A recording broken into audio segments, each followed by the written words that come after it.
that Austin had the riff, and we were talking with Brian about because we were going to write a new song from the beginning, and so we did. We sat and did that. I mean, we basically wrote it. I mean, even riffs and everything, like on the fly, played everything through, and so it's actually started. Yeah, well, it actually started with ahead. these two melodies that are kind of like, you know how like Def Leppard, there's almost two choruses in the song all the time. It's like with Def Leppard, they're like one of those bands where it's like the verse is the chorus, the pre-chorus is the chorus, chorus is the chorus. Like there's 10 choruses. Yeah, everything's catchy. That was kind of the thing with Goth Girls. There was these two melodies I had in my phone. And then those two were in my phone for the longest time together. And then how'd they go again? The way that's how it sounds though. So that's how we work a lot of times. Is like if you listen in my phone, you'll hear me like scatting out words and stuff like that, and I kind of mumble, and then we'll mumble out the words, and then that's the songwriter way. You build it around that, and then and then yeah. So I love melodies and stuff like that, and then like with Jordan, you know, we were looking into.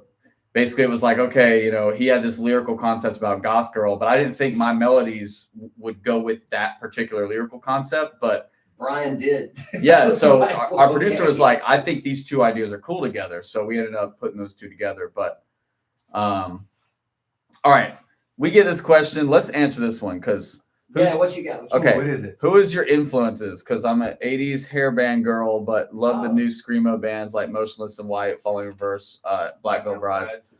Yeah. Okay. So I mean, we've all got a few different ones, and I'm sure a few line up. I mean, I'm big like AC/DC, Journey, Styx, Foreigner, big stuff with that. Yeah. So and then for me, like Boston is one of my favorite bands of all time, and then like newer bands. Well, I guess they're not super new anymore, but like Avenged Sevenfold is probably like my favorite band. And then I love Ghost. I love ABBA. ABBA. So like I'm a '90s kid, so I was also raised on like a lot of the boy bands and like Avril Lavigne and shit like that was happening at the time. So a lot of pop music as well, and I really love like personally I love all kinds of music, but hard rock, you know, Guns N' Roses, AC/DC, like all that stuff I love. And what about you guys? Oh, me. Well, I always got Eddie with me. Maiden. Maiden's one of my biggest influences. Oh. Eddie from Iron Maiden. I've got a lot of 80s influence in me, you know, Winger, Kicks, Dio, Warrant, that kind of stuff, but also a lot of modern. I love Lamb of God. You know, and it kind of leans towards more like the early 2000s. Like I love Blink-182 also. I'm kind of all over the spectrum of rock. I have a bad habit of not getting into things until it's like way past when they were already like starting to get super big. So I'm always late to the train. Like I got into Lamb of God a few years ago, and well, more than that, like 10 years ago, but I got into Ashes of the Wake, which was like way before I started listening. So I have a bad habit of that, but it's pretty diverse. Yeah. What about you, Jake? Jake likes Taylor Swift, Maddie and Tay, pretty much any form of bubblegum pop you can take. That's what he loves. Blackpink. He does. Yeah, totally. He loves that. No, it's more thrash and speed metal, industrial stuff that's a little bit more 90s, I guess. Bands like Overkill, obviously old Metallica. Everybody loves old Metallica. Yeah.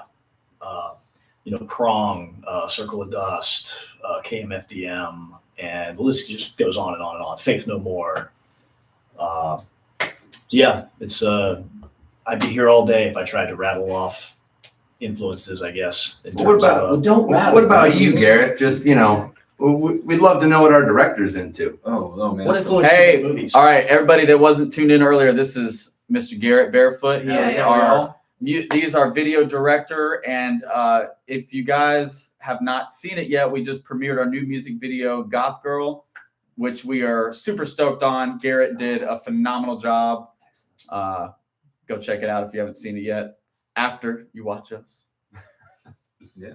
What do you think about the video, Garrett? How'd you feel about it? The video was really fun. Again, it was pulled together in record time. I've never done something so in depth, so fast. Like from getting a call on a Wednesday from Jake saying, "Hey, you know that thing we talked about, you know, like a month or two ago? could we do that next week? And to go from a phone call to, well, now we have extras lined up, we have cast lined up, we pulled a story together, called me on a Wednesday, and 6 days later, we're shooting. We shoot the video in 2 days, back to back. And then on the third day, while we were just speed running this entire thing, I went ahead and while we were hanging out, they were taking a break. I went ahead and edited 90% of the video. So from nothing to almost being completely finished, it was a total of 72 hours. I've never worked so fast. I remember driving to Atlanta with Jake and we were listening to the song on repeat, and I'm just like thinking because we'd all had ideas and concepts we talked about. But the thing is when you do the kind of filmmaking I do, you do a lot of guerrilla filmmaking, a lot of wearing like 10 hats, because I am the director, I am the editor, I am the producer, I am doing the lighting, I'm doing this, I'm doing that. It's a lot of hats to wear.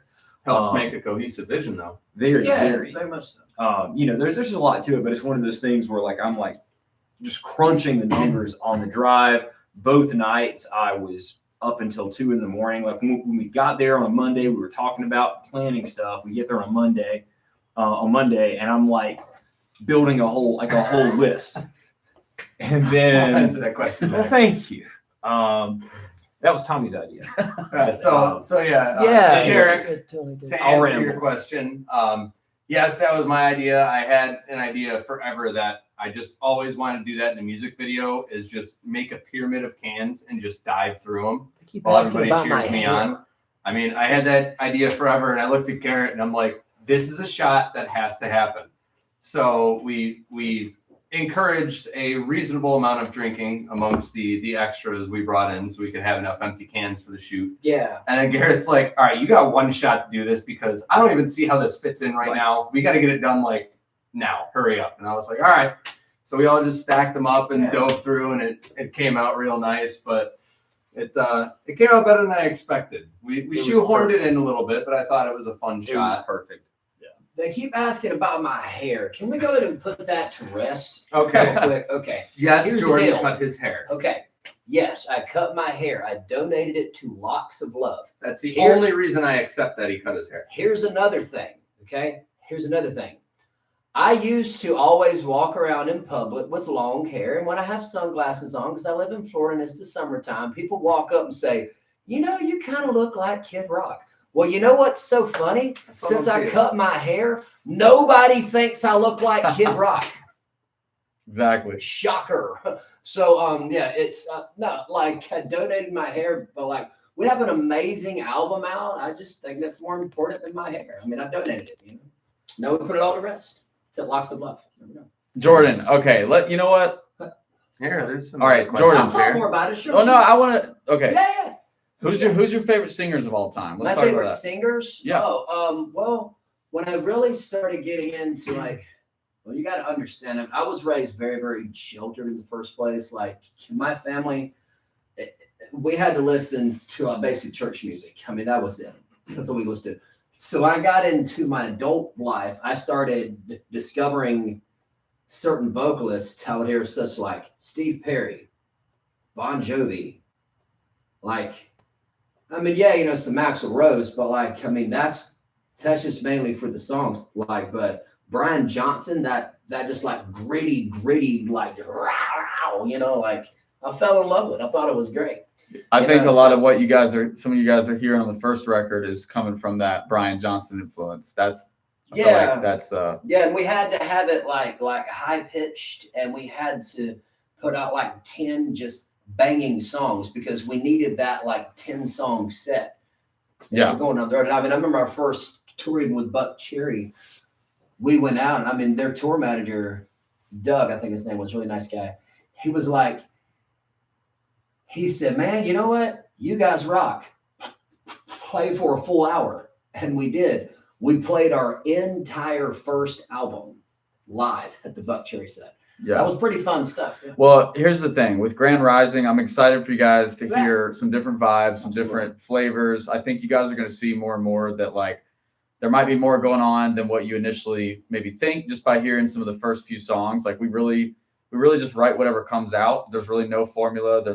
We're not trying to sound like anyone. There's no box we're trying to fit in at all. So there's ideas in my phone that range from like, there's some things that sound like poppy and clean, like completely clean guitars, to like metal and hard rock stuff. Like, and then same with like recording melodies and stuff and music. Like we really don't have anything that we're like, one song does not define the next. So if you hear one song and it doesn't have a guitar solo in it, it doesn't mean that the next one's not going to have like a 5-minute guitar solo. Yeah, or, somebody was worried we weren't going to do guitar solos. Yeah. I'm like, but it's really just like we write for the song, write for whatever comes out. And I would say this record, I'm excited because there's a lot more dynamics. There's moments. Our next song is more of a ballad. There's going to be, Jordan's also a great piano player. There's more piano. We have a song that's an acoustic song.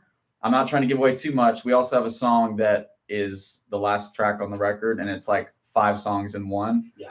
And we have a Sinatra. we spent a couple years right now. There's a Sinatra. We have a whole Sinatra part in the song, and so, just like super quick backstory. Like the first album.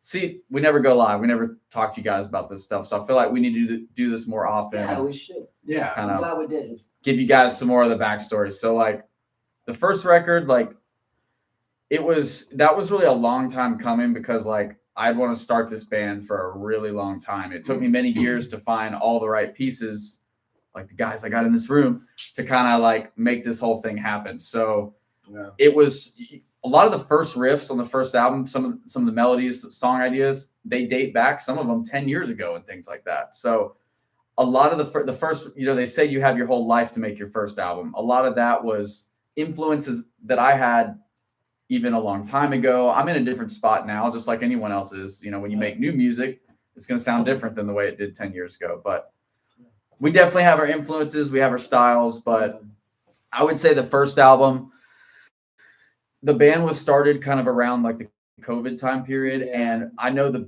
when Jordan first came over for the first time, I remember him asking me lyrically, like, well, what do you want to talk songs? And I remember saying like, like Van Halen music, it's fun. It makes you want to party and have a good time. And we were kind of talking about that with each other. Like, let's make something that, like when you hear the song Jump by Van Halen come on, you just want to like drink with your buddies at a party. It just puts you in a good mood instantly when you hear it. And so you got to understand. Like that AC/DC greatest hits vibe. Yeah. So some people, they hear a song like Feel Alright, and some people like go like, oh yeah, it feels so good to feel alright. It's kind of shallow. It's like we're going for more of the lighthearted vibe on that first record. We're trying to keep it more lighthearted. Like, hey, we're not going to have some big metaphorical, super deep this and that all the time. The first record, we were trying to make it raw, party, rock and roll, make you want to have a good time, something you could, like I said, be in the bar and hang with your friends and stuff. So, but again, Make it fun. exactly. Yeah, it should be. We're not trying to. And it was. Yeah. So like that's. We had a good time. We were going for that. We were going for that vibe.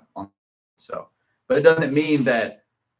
Don't think we're so. Just putting it out there. As much as I love bands like AC/DC, they're gonna have the one sound that they do, and they do it so damn well, and they're gonna kind of. All their albums are going to kind of be in that vibe, but Gunshine is not going to be like that. We're going to have our tendencies, influences, but as the songs go, as the records go, it's going to be all over the place in the best way. So a lot of people we asking just us be the writing how questions. we feel. We're not like there's no formula for a great song. It's you got to write what you feel. Something has to come from your heart in order to reach the heart.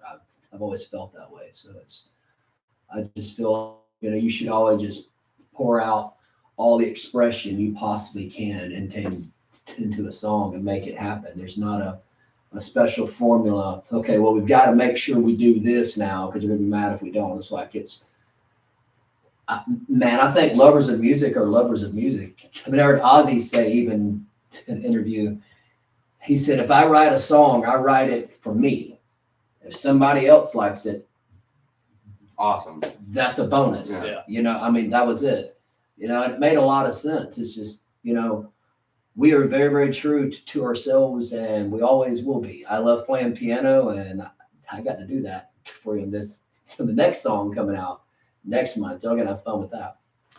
Yeah, and I'm glad we got Garrett here for this live stream because So, if there's any more questions for directors too? Oh, he's hell. here. We are doing a lot right now. We actually the reason why he's in town is because we just shot 2 more music videos. So with the same director, And the freezing have cold that again. same editing, that Yeah. same powerful directional focus and structure. And you're gonna have that same thing going on in these next 2 videos too.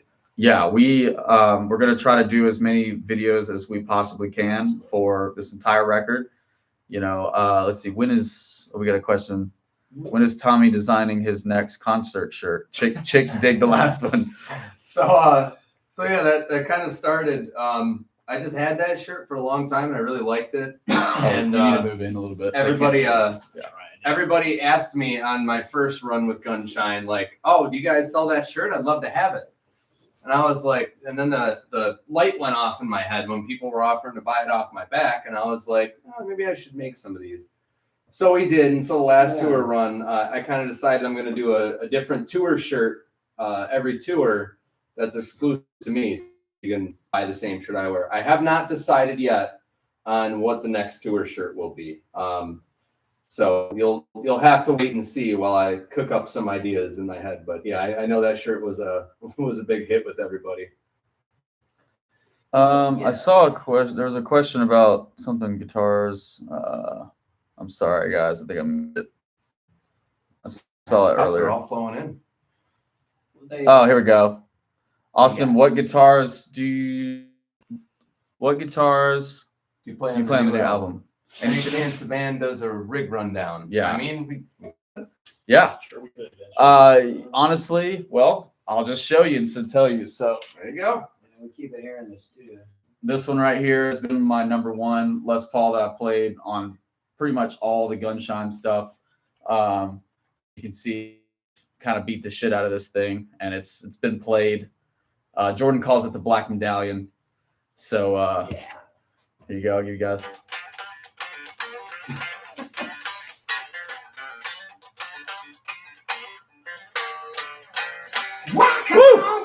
There you go. Oh yeah, we should have done a whole song. Yeah, then well, sure, because I used the Randy Rhodes for some things too, didn't you? They use the other ones. Yeah. You use that other Les Paul, didn't you? I also You used have. Randy. I have this one as well that I've played. I played a little bit. This is my #2. It's a little bit heavier, so I'll hang it up. it's Heavy mahogany. But I did play this one on our tour. We did a tour with Steel Panther. So, Randy Rhodes inspired. speaking of that, should we give away the tie-in with Steel Panther yet? I think we care. should wait. Should I wait? don't I think we want should to wait. I mean, like. I think Okay. we should wait. We can't, we can't give away all our tricks. So Okay. now we have to leave them guessing. Yeah. All right. Well, just know that we got some damn tricks in the bag for y'all on this next. I mean, I had somebody ask me about that in the interview already, so I think the cat's kind of a little bit already out of the bag. Looks like Eric Ingerman is watching. Hey, I know that guy. Who's that? Amberlyn Rivera. I know that girl. What? Let's see. What other? Do you guys have custom picks made up for concerts? We do, yes. Yeah. Dude. Oh, here we go. I also have custom drumsticks made up Right there. by Excel Drumsticks. Instagram. There you go. YouTube. Okay, yeah. And honestly, I think I'm gonna get some new picks for the new record cycle. Yeah. We probably should do that. Yeah. Can we expect any power ballads with piano in it? Yes. Yes, you You can. will hear one on Valentine's Day. It's gonna be beautiful. All right, I guess we're giving that away. So, all right, the next single for whoever just asked about the piano We ballad, don't have to name the title. You may or may Say not- Yes. you may or may not have to wait very long. Just put it that way. Yes, I love playing piano, and I have. Any a plans to absolute- tour the New England region? April, we will be up that way. Keep an eye.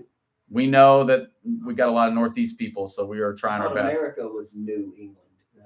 Okay, Florida tour, please. Okay, here's the deal, because I feel like this is kind of hard to find online right now. It's in our link in our bio, but okay. March 5th, 6th, and 7th, we have Clearwater, Florida, and then we got Daytona Bike Week, March 6th and 7th at Boot Hill Saloon, which is like the craziest spot in Daytona. It was crazy when we played there on Biketoberfest, so we expect that to be pretty wild. Looking forward to the album. Is it possible to add a signed CD pre-order option to the store? So the best way to get it signed is to come to a show. That's the best way. Yes. Because we're actually all spread out in different states. So it's really much easier. Like if you guys come to a show, we're all just like, we're in tour mode, we're ready to go. And it's, if we can, if we can sign it, and if we're not on tour, we would absolutely love to, but the best way, come to a show. Yeah. 100%. Yeah. All live in different areas. It's kind of tough for all of us to get together and sign a CD unless we're doing work. Because the label's handling it now too, so that also kind of makes it a little tough. Yeah. If anyone on YouTube has seen the video yet and you got any questions for Garrett, our director, or any of us, anybody in this room, if you got a question for us, we're happy to answer. We're kind of talking about everything right now since we don't do this very often, and we're definitely going to do it more often now. I promise you guys we'll do that more often. But if you don't know, we just dropped our new music video tonight for Goth Girl, and it's super badass. So go check it out. It's the first of many. Go check it out. Any more questions we can't answer? Oh, here we go. Oh, this is a good one. All right, let's talk about this. What's the story behind Swing Away? Okay, so this is a two-part question. Yeah. All right, so it started with, it's kind of like how Goth Girl was. I had these, there's like kind of poppy melodies, and then this like nasty lower verse melody kind of thing, and then this riff. So then, I feel like the way we do like lyrics, it's kind of like, someone asked me the other day, do you guys write whatever's on your mind like at the time, or do you write about like different people and stuff? It depends. It depends. It's a little different every It's not time. always the same. And of course, I'm gonna let Jordan talk about this, but it was a combination of some like, so in my phone, I had something that's like, give it away, down, now, and then swing away. So it happens like that a lot. Like we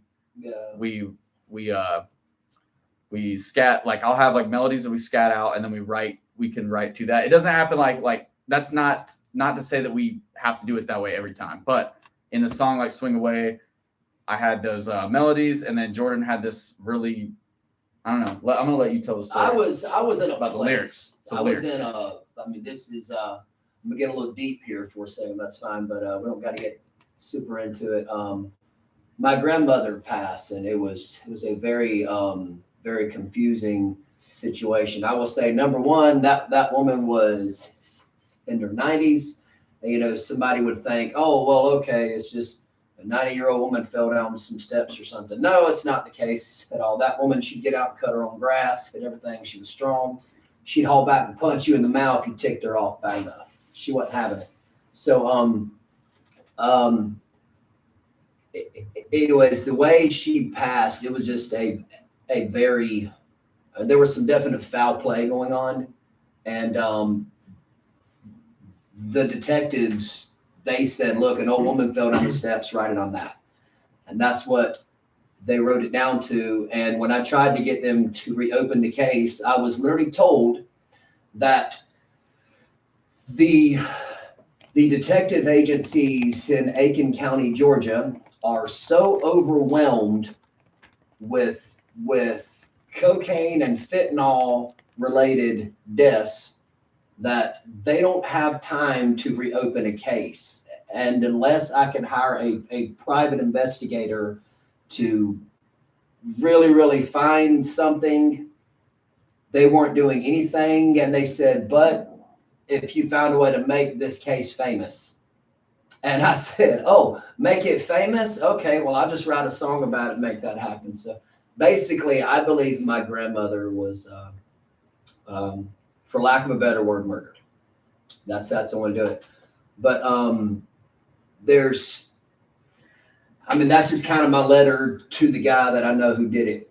And instead of taking matters into my own hands, which could have very easily been done, I could have ended that clown within seconds. That's.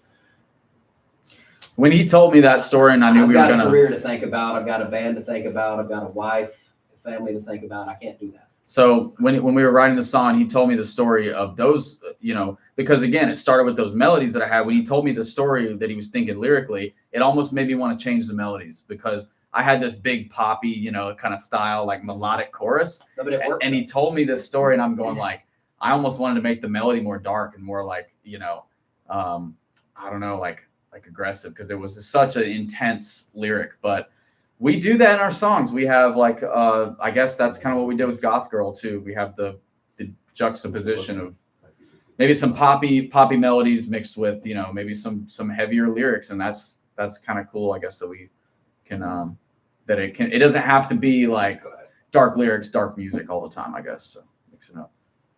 Yeah. I mean, I loved the melody there, and I said, you know what, that was a good way of getting some expression out, and it felt good. I feel better about it. And I feel like God's gonna take care of that dude regardless, you know, whatever's going on. And honestly, and my grandmother being up in heaven, she wouldn't come back if she had the choice. And she'd say, I ain't coming back down there. I'm staying up here. So, you know, I miss her and I love her, but we got a beautiful song and I had a beautiful life with her and all that, and everything was great. So I'm just really proud of Swing Away and how it turned out. I'm thankful that everybody loves it and enjoys it too. So. Let's see. Getting more shout outs from Argentina. Yeah. There's a lot of you guys down there. Yeah, I would definitely want to make it there because I know South America gets crazy. Mhm. My position is weird. If I move more into the screen on this one, then I'm off the screen in that one. Yeah, I I got never the same. perfect. I got the same thing going on too. See what No, other you questions just did we the got same here. thing the whole time, Jake. Watch this. Oh, come on, do that. There's Oh, I guess I'll Like, answer come this one real on, quick. my hair, too. man. Okay. Okay. That's a holding here, dog. Oh, there you go. There's a good question. What is the story behind Austin's guitar playing style? Okay. Should I lead in story? with what you said to me when I first joined? This guy, he goes, well, I'm not really much of a guitar player, more of a songwriter. And then I just watch him rip, sweeping solos like it's no big deal. I'm like, oh yeah, I'm not a guitar player, What's I'm the more of a story songwriter. behind a song play? I mean, like I imagine he just started playing at a young age, and just every small influence that he could have, I wonder that he too. grabbed it, he We should ask he him. absorbed it, and probably added it to himself, and he became exactly who he is just from the love of music. I mean, if you want to give my explanation of it, I mean, Austin, you by all means. No, I mean, I don't, it's honestly cool to hear, you guys' perspective on it. So, and everyone out there watching as well. I mean, I don't know. I just try to play with attitude and passion. That's my biggest thing. I try to put a lot into my playing, and I don't ever try to be perfect, but I try to add a lot of emotion, and I try to combine like bluesiness with technicality, I guess you could say. But there's really not like, I don't know. That's a good question. What's the story behind my playing style? I mean, like I said, I love Slash. I love Sinister Gates. I love Tom Schultz from Boston. But Get inspired and practice. yeah. Here's another good question. Who of you are a record collector? So Yeah, I got a that's few too. me and Jake. Yeah. I got quite a bit too. Love collecting records. I got some really cool ones like Derek from Dakota Heat. I just told him about this. I got an old Holland record, Little Monsters, and it's cool because there's not a lot of them out there. I got the pretty extensive record collection, and I love playing it on my old Panasonic. I know, Jake, you're also an avid collector of records. That's why we were excited. Yep. We were doing vinyl this time. Yeah. Oh yeah. So now we get to play those on our own record players. You get to hold it. You get to All right. actually look at the artwork. Here we go. Another shameless plug since y'all had to bring it up. All right. Link in the bio. We dropped the physical version of our new record, Grand Rising, before it comes out on streaming. Yep. So click the link in the bio. If you pre-order it now, it's going to ship out in March. You can get exclusive vinyl, gold vinyl until July. Yeah, it's a double album too. There's 13 songs. I don't even know if we've announced that yet, but 13 songs. We did a lot of work for you. oh, guys. and as a segue, curious what each member's. Oh, and Garrett's heard a lot of them too, so I'm gonna involve him on this too. Curious what each member's favorite song is on the upcoming. All right, let's go around the room. Austin, you start. So anytime we get this question about any of our albums, it's hard because I have different songs for different moods. We have a lot of different kinds of songs in this album. But if you're gonna make me pick one, I'm gonna go with the last song on the album, Table Dancing. That's my pick as well. That is my absolute favorite right now. Jake, you want to give it a shot or Garrett? You go, Jake. You go first. I'm like it's between two for me. I like Mystery. I think that's a really good one. Good one. It's a song called Finite. That's really cool. It's got more of a throwback to a bit more of there's more groove. There's more of a kind of a modern bounce to it. But yeah, Jordan. Well, I mean, I would say it's probably between 3. You got to pick one. I will. One, I'll let Colin. Well, I broke the rules, so you explain can. the whole thing. We did. I'm just I kidding. mean, I don't want to. I'm just kidding. You don't I have don't to. want to give away definitely like know too mine. many things. I guess That's we why can't. I just give I the mean, title for Can now. they let see people the think title about it. names of the songs? Yeah. Yes. Okay, Yeah. they can see that. All Okay, the so title names are already displayed. Okay, cool. So, for me, I have one song that we put on this album that we're actually releasing next month, on Valentine's Day. That I wrote originally in my bedroom when I was probably like 14 years old. So that was the first song that I ever wrote, and I said, I may have something here. And that's the first one. I said, okay, this is probably something. I had a few other songs. I'm like, okay, this one here, and then the other song, I would say Single Looks Good on You. I'm quite proud of that one. That thing is just popping. It's just very snappy. That and man, I think honestly one of the most commercial songs I've ever written is My Oh Miley. As far as, and I'm quite proud of that because other labels are gonna love that too. So it's all good. Yeah, that's Garrett. All right. Very good. Captain Save-A-Ho. Yeah, let's go. That is straight heat. Captain Save, man, there's just so much behind that. I mean, I just felt like putting it out there of like, it's like there's no need for anybody to have. I'll say this at first. If you have somebody in your life who, if they weren't with you, they would be homeless. That's called a hobosexual. That is what they categorize as. That's their classification. They are known as a hobosexual. They would be homeless or living with their parents if they weren't dating you. So that's kind of what that song's a little bit about. It's like, hey, you should always, I mean, there's no reason why you got to sit there and take care of somebody. And I will say this, I want to send a message to everybody out there. You should never, ever be afraid to leave someone who does absolutely nothing for you. You should never be afraid to leave someone who does nothing for you. And that's the message I want to get out there. You should have somebody who meets you right in the middle every single time. Now, if you wake up and that person makes you miserable every day, get them gone. You got one life. There's no reason for all that. That's right. So I'm glad you did Captain Save-A-Ho because that's exactly what that thing's So- about. It's like, get them out. I found another good question to answer here. Wait, you which got to is say your just- favorite. You got to say your favorite first. Oh, I did. It's table dance. Oh, you already Hands know. down. Okay. Hands down. Okay. But where are each of you guys from? So that's fun. I'm Florida. actually born and raised Chicago, Illinois. In Chicago, not some suburb. So I lived there a long, long time until I moved to North Carolina a few years ago. But Chicago, born and raised, Blackhawks. Let's go. About you, Austin? Born and raised. Okay, Daytona Beach, Florida is where I was born. I grew up a lot in Gainesville, Florida, and then most recently from Pensacola.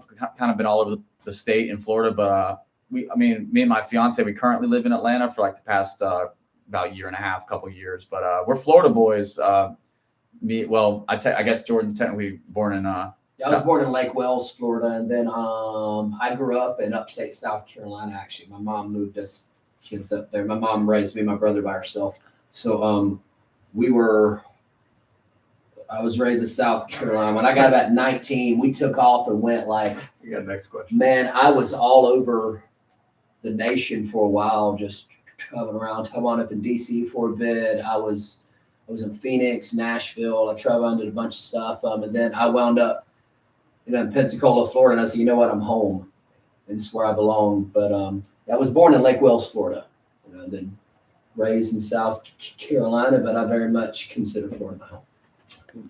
So here's a good question. Yeah, Who gets the most women? So it's funny because we're all I'm married. We're all yeah. We're all we I'm don't married. get women. We're all with somebody. But to add to that, the day I met Jake, I always said it's really unfair.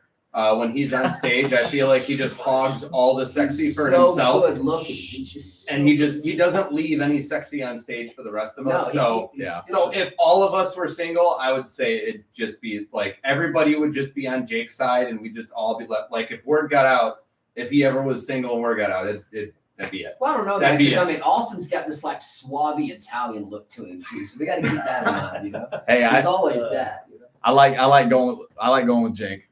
Put the pressure on him. I'll take it, I guess.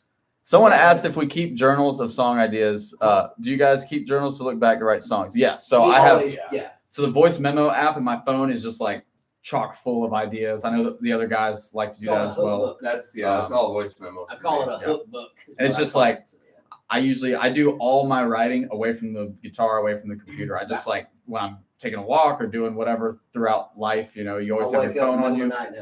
Yeah, like you wake up, you have a like Jake mentioned mystery, like the melody to mystery came at 3 a.m. when I woke up from a dream. So there's a line about a dream because I was literally dreaming. So it was like We started writing the lyrics for Mystery while in Vegas. We were listening for another song, and you played me the demo for that. Yeah. Tried to send me that. yeah, it was like started on it. Then I wrote a good rough on it. Then we sat down and finalized it, and we produced it the next day after we finished it. I mean, worked on that song maybe 2 days lyrically, you know, as far as handling other stuff as well, other writing and stuff, you know, but then, but you already had the demo. yeah. The music basically kind of already done for that. Yeah, Mystery and Finite are kind of our two heavier, Yeah. more modern songs in the album, which I'm really excited about. So, There's another good question. What's We got here. Who's got the most tats? So it's definitely got to be Tats? between you two. I only have 2. It's probably between you and me, Jake. Yeah, I'm Between you definitely two? in the running for that. Well, got yeah, quite I a guess few. Austin, you really just have your arm, don't you? yeah, but it is an entire sleeve with my whole arm. So, but yeah, y'all are probably Jake probably takes it. half of mine are generally not visible. Well, let's Yeah, so there's that. You know. let's try it this way. How many times have you sat under the needle? 12 12? times. Okay. This is, let's see. Well, 7. just I can.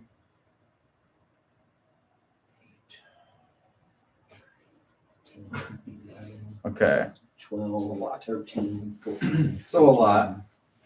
Another Can You Come Tour Australia. I Okay. just saw that. I've Yeah. 17 We times. can't make we know you guys have seriously been some of the most supportive people listening to everything out in Australia. It's so crazy. You guys are on the other side of the world, and to Yeah. think that like we work on this, you know, Yeah. we're working on this music and people across love it. the entire world are out there listening to like gunshot music is seriously mind blowing. Like I can't believe. Well, it's cool that being in Australia, you guys can love us. You love Airborne? Yeah, if you like I'm Airborne. sure you love Airborne. Yeah. So Brian House, who produced Goth Girl for us, he produced Goth Girl The and new- Still Looks Yep. Looks Good on You. All on the next album. Brian House also produced the Airborne album. The new Airborne record. I think The he most did recent Airborne, yeah. he did Black Dog Barking as well, which Yeah. is like their Yeah, he did that, yeah. one of their big records. Has that song Back in the Game that was on Cobra Kai. So he co-wrote that song as well. But Yeah, they went out to it was Malcolm Young's old studio. They did that the Airborne record there. Brian was telling us. So yeah, I mean, you know, there's our connection, man. Australian people love rock and roll, man. So Of that's course that's they what do, it man. is. They got Akadaka, baby. So we got another question here. What's What bands do you guys want to meet? Bands do I want for- to meet? For me, I mean, there's a lot, but I'd love to meet Maiden. Obviously, would be a pretty great one day. Styx. I think Tommy From Shaw. Chicago. I think Tommy Shaw is like one of the most like underrated guitar players for many years. Like they're Let's not finally forget Todd starting Singerman too. to talk about it stuff. They're like, dude's amazing, man. I'd What an love to incredible meet voice too on Tommy Shaw. Tommy Shaw from Still Styx. doing it all these years later. Hey guys, we got this Brian Johnson. I'd love to meet AC/DC. I'm sure. booking my flight from Cleveland to Clearwater for March 5th. Stoked. Oh, cool. Just bought the Let's CD. go. Oh, Yeah, you baby. bought a CD and a Yeah. flight. That's so sweet of you. Yeah, that was awesome. We'll see you there. Yeah, I look forward to it. Jake, what bands do you want to meet? What bands do I want to meet? This is a tough one.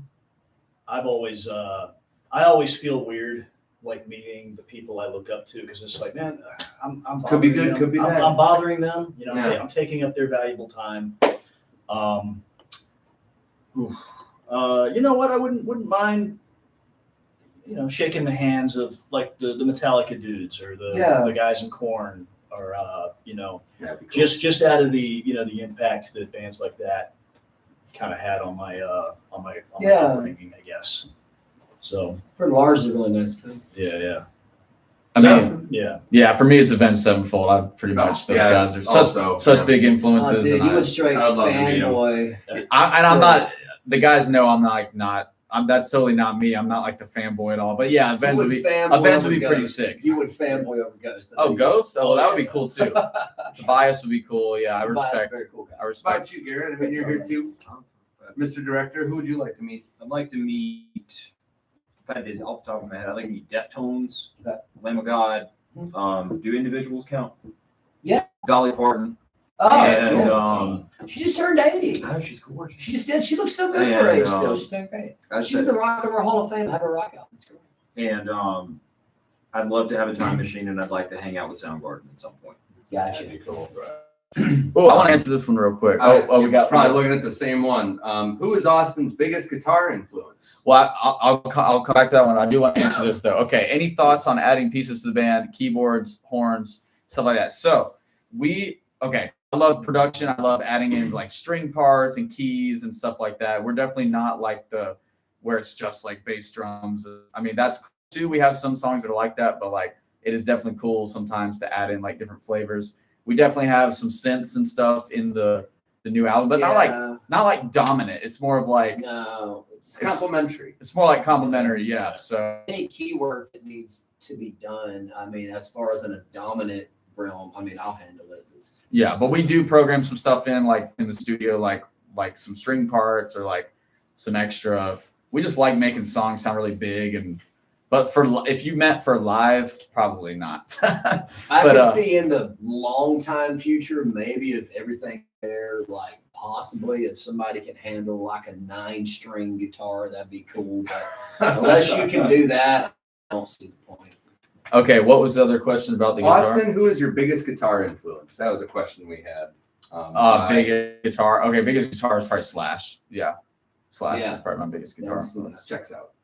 Songwriting influence, Tom Schultzen probably. Jeffrey Still for me. I spent a lot of years of my life growing up as a kid, and there's a lot of songs I just loved listening to on the radio, and I would buy Rascal Flatts albums and Montgomery Gentry and Diamond Rio, listen to all this stuff, and all the songs that I fell in love with when I got a little older and I started looking into what is in the anatomy of a song. It was wild for me to discover that all of my favorite songs as a kid were written by the same exact guy. That was mind blowing. And I started studying Jeffrey Still's writing, his use of adverbs and how he just like it's pronouns and all that stuff. It's like he's really descriptive and he just writes an image. I mean, everything he writes, you can picture yourself going through that. I don't think I'll ever hit the mark of Jeffrey Still, but I'm always going to reach for it. So that's that. So we got a couple more here. We can probably combine these two into one from Mark Lammert and Eric Erickson. Do you like playing a club or outside better? And then Eric says, what's the best show you guys think you have played? So we could probably answer those both in one go. Yeah. I love playing in small clubs. That's just because it's always like a tight, fun atmosphere. Don't get me wrong. I love when we're doing a big outside show for, quite a few thousand people, but there's just something about being in a nice little, small, intimate area. And normally the crowd's like super hyped up for it. So I still love playing small clubs. It's a lot of fun. Outside can be pretty brutal in the summer too. Oh yeah. That show in Katy, Texas was Oh, brutal. Yeah. I looked like I came out of a pool. Head to Yeah, toe. me too. I was drenched. I was Yeah. like covered in sweat. I looked like I've been sprayed with a garden hose. I love large outdoor festivals. That's kind of my favorite. Like the really big rock festivals. They're always huge. There's always tons of bands that like if you if you're friends with different bands and stuff, you get to like always see different friends and see different people. And so I love the large like outdoor festivals and stuff. Those are probably my favorite. But I love club shows too, and I really love them all. They're all different. My favorite, I will say this: I spent a lot of years playing in a piano bar. So if I'm in any form of like pro music venue where we're getting to play our original songs and I'm not having to sit at a piano bar and play that stuff, that's my favorite. I'm just very happy to not be sitting at a piano bar and doing that. It's it's original songs, and it means the world when we can write a song, produce it, put it out there, and then we go out and play in a city that I've never been to before. And I look out and I see people I've never seen before. And they're singing every single word to every song. That hits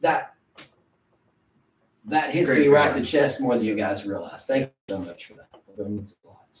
And how about by consensus? What do you think the best show Gunshine has done so far? A show. Biggest or best? Well, he specifically said best show you think have played.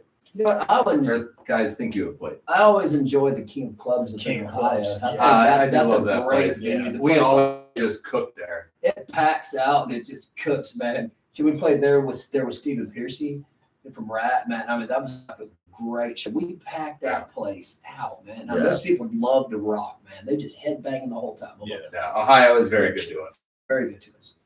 especially the King of Clubs. Right. Oh yeah. William is asking, who is Uncle Tommy's biggest influence? Who's Uncle Tommy? That's me. How are you? My nephew's on. How are you? Well, one of my biggest is my dad. He was Yeah. big time drummer. But I have so many influences from Mike Portnoy to Nico McBrain. Yeah. It's really tough to land like one, but obviously my dad was a big one. I watched him playing growing up, so that kind of shaped me in a lot to who I am right now and how I play. Who's Jake's biggest influence? From Chuck. My Yes, biggest yes. influence. There's These. that's a very, very good question. There's quite a few of them. I could probably narrow it down. I would say John Entwistle, The Who, Billy Gould from Faith No More, Jason Newsted of Metallica, Yeah. obviously, and Dee Dee Verney from Overkill. Nice. These are all guys who, it's one thing to approach bass from a strictly melodic perspective. I mean, there's a lot of guys out there who are just players and they do otherworldly things on the instrument. With me, it was more about almost a percussive approach, really, really gelling with a kick drum. But doing it in a kind of an interesting, intricate, maybe not so meat and potatoes, nothing but root notes kind of way. And great thing about Gunshine is there's a lot of space for that, which has always Yeah. been great. Our Instagram people don't. Oh, What do you call him down? and you Yeah. forgot Britney Spears. That's my My phone. influence of his. Miley Cyrus. Well, this one isn't a question; it's more of a comment, but I think it's cool to bring up. Perry Muir says, "I love hearing Jordan is a Rascal Flatts fan and overall a country music fan." And that's funny to bring up because Yeah. like everybody's always throwing out like how he sounds like Vince Neil. This guy might know 3 Motley Crue songs I if don't. he's lucky. No, I've got to be honest. I mean, like from playing in piano bars, the only Motley Crue song that would ever come up is "Home Sweet Home." That's all anybody would ever request in a piano bar. So, like, I mean, I've spent many years sitting there, and whatever songs people want to hear constantly, that's what they walk up and will hand me $5, $10, $20 for here. Play this song. The only Motley Crue songs that ever come up by request are literally. You may hear you may see girls every now and then, but it's just mostly Home Sweet Home because you think of a piano. So I mean, I don't know any Crue songs. I know I can half-ass Home Sweet Home. I mean, I would know a lot of those, but it's not so much that I'm a country music fan. I'm a well-written song fan, and That's a good way to answer that. they had for a long time before the corn pop era. They had like some of the best songwriters ever. I mean, obviously Jeffrey Steele, I mentioned him, but then you had like Neil Thrasher, Wendell Mobley. So there's like a lot of just really good songwriters there. That's, it's good to just, I don't know. I mean, I'm a big fan of well-written songs. I love stuff. Good way to answer. Yeah. Good way to It's answer. not so much country music. I just like well-written songs. People shouting out from Quebec City. Yeah. Real nice up there in Quebec, Canada. Yeah. I mean, we're definitely not, They've recorded part of this album in Canada. we're very grateful. We had actually, I think Nikki Six was like sharing our stuff recently, and so we're really grateful. Yeah, sweet guys. We're grateful for that and everything. And our producer in Gunshine, Chris Collier, he's kind of like the fifth member. He's done a lot for us. Mix and mastered all Gunshine material to date. Super secret weapon of the band, but he produced the Mick Mars, or actually mixed and mastered the Mick Mars solo record. So He did, yeah. but yeah, between that, it's like, we have a ton of respect for Motley Crue and everything, and definitely. Yeah, I mean, I just don't know a lot of their.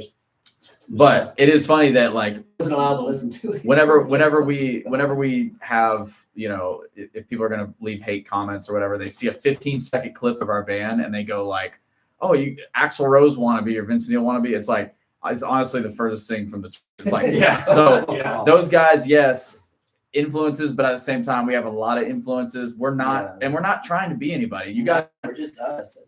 don't judge us by a 10-second clip. You're gonna see, like, Gunshine is the kind of band. Once I said this earlier, one part of a song does not define the next. Look at Goth Girl. If you only heard 10 seconds of it, you can make assumptions, but then listen to down. We take you on a journey. We're gonna throw some curveballs. We're gonna take you down to left field or whatever. So Somebody said once, he said, they commented off of like just a short clip. They said Motley cover band. And I'm like, we don't cover a single song. yeah, we don't cover any songs. So I think they're a little confused or something. I don't know, but it's okay. I mean, yeah, haters gonna hate, but it's all right. I mean, but we're not even worried about them. We're worried about all you guys that are tuned in and supporting them. So speaking of which, we got another question here from What you Derek got? again. Jake, why do you prefer to use a pick? I'm sure you can play bass with your teeth if you want. That's more of a same thing with a lot of bass players. It's a tonal thing. It's you get a different. I'm not gonna say a different sound as much as It's like more of an attack. a different envelope of a note with a pick. So it is a different sound. And shut the fuck up. Got it. But yeah. Can we say? Oh, Is that too late. Oh fuck, I don't know. But to fucking cussing? to get back to that, it's especially because I came up on punk, thrash metal, things where you playing with a pick, you kind of accentuate speed a little bit more.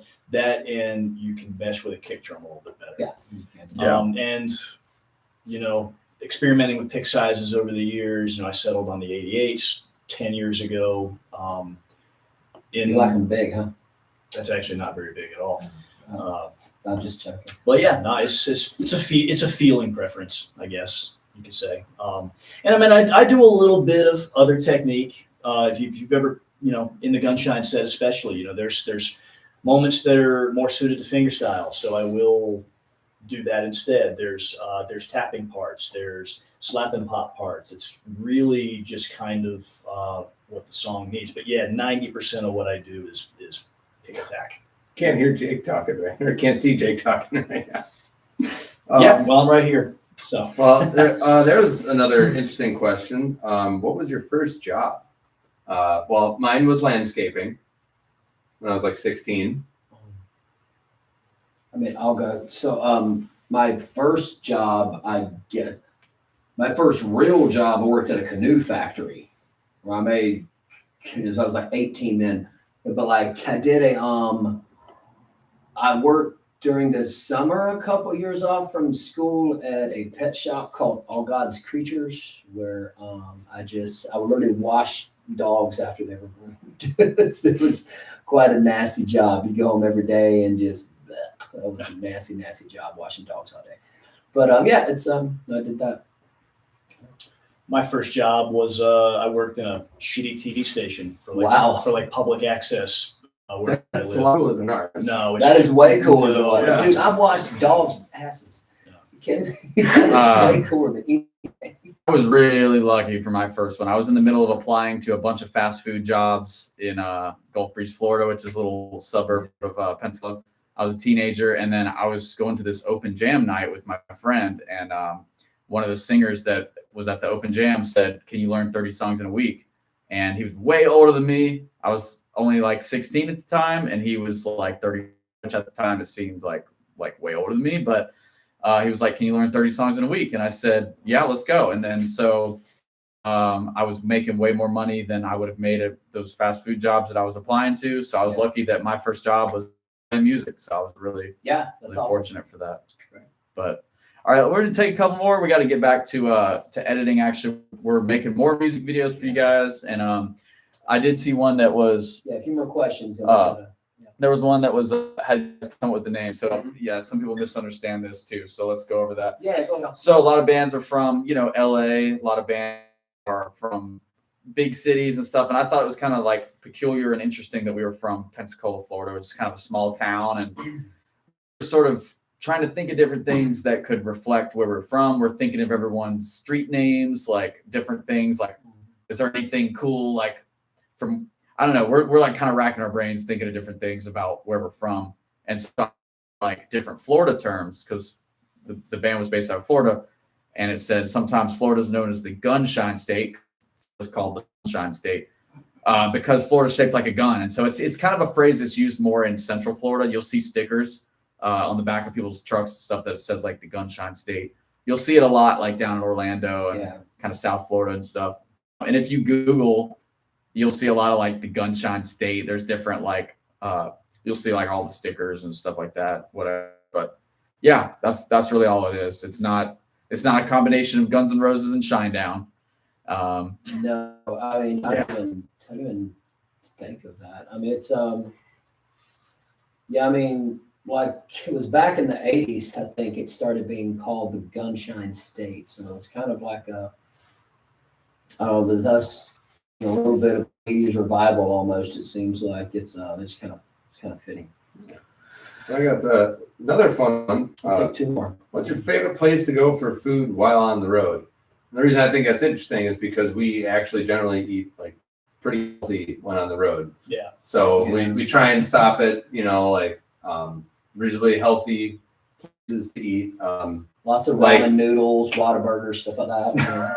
If there was really good for us. if there was a Buc-ee's in every town, we'd be there. Oh yeah, I mean But, absolutely. We're Jack in the Box, those tacos.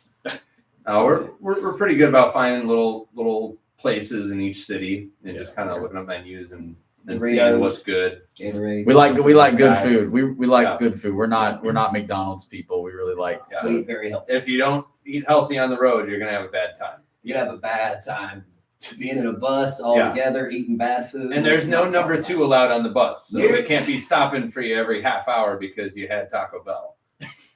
So about it. Okay, love your music. When are you planning to come to Northern California? Well, here's the thing. July 10th, we'll be at the Whiskey, and I know it's not Northern California, but hopefully we'll probably be out that way sometime this year. We'll let our agent know. Try to make. We'll let our agent know. We're going to be, just to kind of wrap this thing up, we got a lot going on, as you guys know by now. We got, Goth Girls out. We just dropped the music video tonight, just premiered. We have a new single coming out February 13th, and we're going to drop 6 singles. We're going to drop 1 per month. And the full album's going to come out on Spotify and Apple July 24th.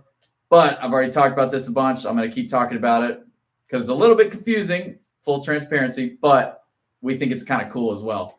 If you don't want to wait till July and you like vinyl, we've been getting tons of questions about vinyl, about CD. If you don't want to wait till July and you want the record on vinyl, we are doing something special for you guys, and we're dropping the record before it comes out on streaming services. So that means click the link in the bio in all of our social media. You can go buy the limited edition gold vinyl and CD. Limited edition gold vinyl. It's a double vinyl, and we have CDs on there. You can go ahead and buy it now. The thing is, they will ship out in March because these are the first orders. So They're having to make them, so they're in manufacturing still. yeah, but yeah, so obviously if you pre-order it now, you're going to get it before July. So that's the cap right there. That's how you get the record first. So there you go. And I'm going to say it again. Goth Girl video out now. Garrett did a phenomenal job over here, and we're super glad that he's with us tonight. We shot 2 more badass music videos. The plan is we're just going to keep the ball rolling. We're just going to keep hitting you guys as much as we possibly can. Videos. We're going to try to do more of these live streams. And there's a lot of people saying we should do this more often. Yeah, we'll do it more. Yeah. Yeah, and it's not that we love talking to you guys, you know. Like we're just doing a million things at one time. We had to get this album ready. We're writing and, you know, super busy. Last year we went on tour. We went straight into album tracking. You know, everybody's we're just always like trying to work on music and keep stuff going. And, you know, these days when you start a band, you got to wear so many hats, you know, and do a bunch of different things. But either way, we love you guys. We love our fans, and we're extremely, extremely grateful for all the support. So everybody that's been buying merch and everything like that, we really appreciate you guys and coming out to the shows. Like I said, up to date, we're going to be touring everywhere this year. The band hasn't really just like fully hit our stride on the touring side of things. So we're making a really big splash this year with touring and new music. So 2026 Grand Rising, this is our year. So we appreciate you guys. And I'm going to answer this really quick. Will a lyric sheet be included with the CD? There is a lyric booklet. Yes. So hell yeah. We got the lyric book, and the vinyl has the lyrics inside in the panels. So there you have it. Love you guys. Thank you guys so much for all the love and compassion and our songs and just loving our music, man. Thank you guys so much for supporting us. Thank you guys. We'll talk to you guys soon. Awesome. Stay up to date. Go watch Goth Girl music video. Hell yeah, guys. Appreciate you. Talk to you later.